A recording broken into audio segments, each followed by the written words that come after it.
That is the best part of the position I'm in is teaching. It's one thing I'd kind of like to transition at some point to do a little bit more of that opposed to running around like I was a 25-year-old kid again. Um, I try to bring everybody with me. I mean, everybody's a little bit different. Their thresholds are a little bit different. It's a lot easier for me to speak about it when it's not my money.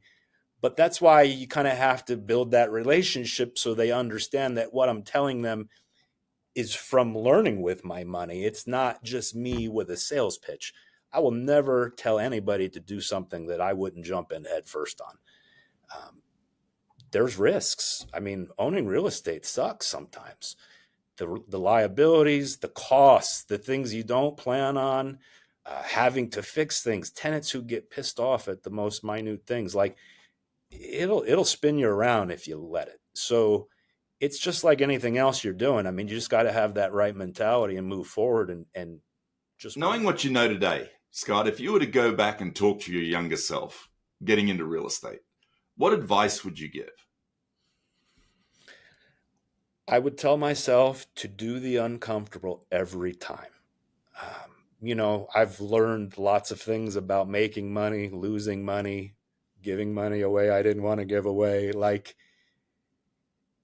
But you can always kind of redo or restart things, and it takes having guts, and it's hard.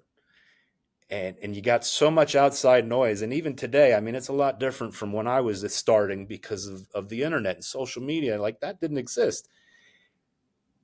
Yeah, it's hard. So you just got to do it. Like, you're not going to ever learn how to handle crap until you're handling it. And so if you jump in and you deal with ups and downs, you learn them. And so the next time around, when you do it again, you take all that experience and then you use it to hopefully improve it. Now, we all know it's still going to go to hell somewhere. And so you learn when that happens. There were, even for all the great opportunities I've had, there were a lot that I've missed. And some of it was comfort, some of it was timing. But even with the timing, had I done things differently, I could have been in a different position. So, yeah, I think I would have really just started swinging way earlier than I had. It took making a lot of money on my first house really to open my eyes and to allow me to jump into it.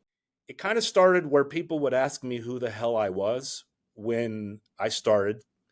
The market was terrible. We were at $5.50 a gallon for heating oil, which is what our houses are heated with. Mhm. So even when maybe not all the foreclosures were hurting us because of the market as a whole, it was more just people being able to afford to operate their houses. And so, yeah, the market was terrible. It required a whole different mentality. And I was new. I was an idiot. I didn't know. I didn't care. You said this Right. was how you make money. Okay, I'm going to go make that money. And so after a year of hustling where nobody knew who I was, that same question was brought back to me, but with a whole different tone. It was more, who the hell are you? And that's kind of been my motivation from day one.